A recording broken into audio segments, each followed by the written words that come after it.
Allah subhanahu wa ta'ala dit, celui qui croit en Allah et qui suit le prophète sallallahu alayhi wa sallam, celui qui craint Allah et qui croit à la parole du prophète Muhammad sallallahu alayhi wa sallam, Allah dit qu'il va lui donner deux choses de sa miséricorde.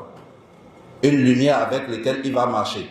Toute forme d'obscurité sur cette terre ne pourra jamais se rapprocher de lui. Jamais de la vie. Partout où il sera la lumière. Là où il y a l'obscurité, quand il vient, l'obscurité doit disparaître. Et Allah dit, lui maintenant va le pardonner encore. Allah est le tout miséricordieux et le pardonneur. Cela se trouve dans la sourate de Hadith, au chapitre 57, au 28e verset. Allah subhanahu wa ta'ala dit, Ya ayyuhallazina amanu, taqullaha wa aminu bi rasulihi, yutikum kiflayni min rahmatihi, wa yaj'al lakum nuran tamshuna bihi, wa yaghfir lakum wallahu ghafurur rahim. C'est une promesse d'Allah subhanahu wa ta'ala. Pourquoi alors aujourd'hui les gens vont crier la sunna et les gens sont contre? Pourquoi aujourd'hui les gens vont parler de la salafia, on est contre? Jamais de la vie, mes chers frères, c'est là la vérité. Pour l'amour d'Allah, allez étudier, apprenez votre religion. Les savants sont là. Il ne faut pas les laisser. Il faut fatiguer votre corps à la recherche de la connaissance. Parce que c'est ça Allah va vous demander dans le tombeau. Allah ne va pas vous poser la question. Les gens, quand ils vont venir, ils ne vont pas dire est-ce que tu étais chef d'État ou bien ministre ou bien député ou bien directeur. Ils vont te poser la question sur ta religion, sur ton Seigneur et sur ton prophète. Allez apprendre. Il y a une parole de sagesse que j'aime tellement que quelqu'un a dit, il dit Izarab la tatrab, fathab hatta la tatrab.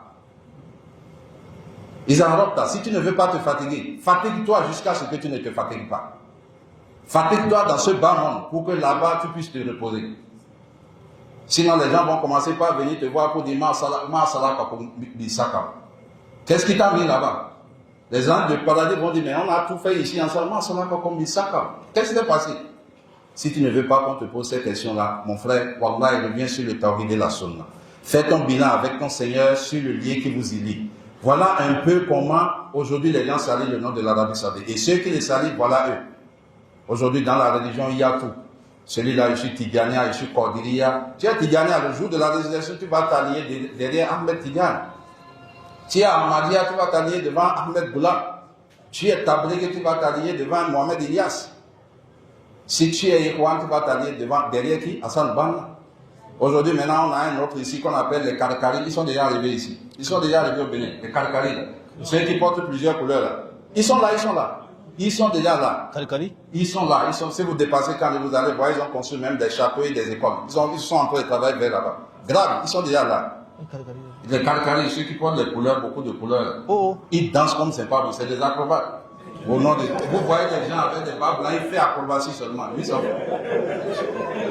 si vous rentrez dedans, vous allez danser jusqu'à fatiguer. Et la chorégraphie, ils sont forts. Donc, mes chers frères en islam, ils sont là. Ils ont construit ils ont fait des châteaux d'eau déjà vers certains villages, j'ai oublié le nom. En tout cas, après, quand en allant vers Karima, ils ont fait même des salles de classe. Et leur patron a été toujours reçu aux États-Unis, en Grande-Bretagne. En France, c'est en train d'évoluer parce que les Français ont voulu que ce système évolue. Tu sais, la danse, eux, ils aiment la danse. Tu vois des barbus, la barbe est blanche comme ça, le gars, puis il fait acrobatie comme si dans son enfance, il n'a pas amené. Donc, mes chers frères en islam, wallahi, l'affaire est sérieuse.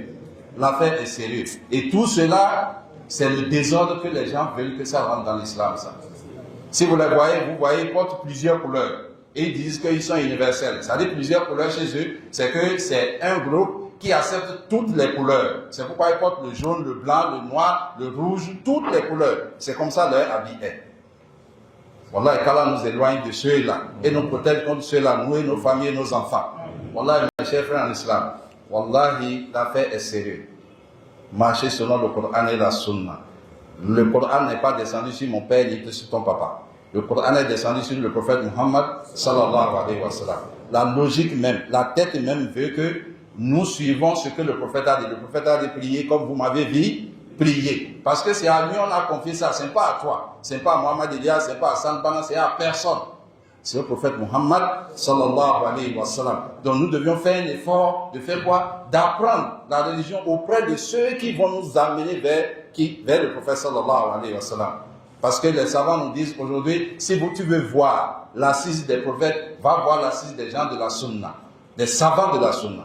C'est comme si tu vois l'assise des prophètes. Ils vont t'apprendre ta religion. Ils vont te donner la douceur de ta religion. Tu vas devenir un homme complet. Aujourd'hui, le désordre que ceux-là créent dans le monde, c'est toujours les gens des salafis, c'est toujours les gens de la sunna qui viennent corriger les désordres que les frères musulmans et leurs alliés créent.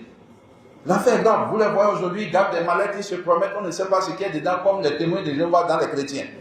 Il n'y a rien dans leurs mallettes, c'est vide.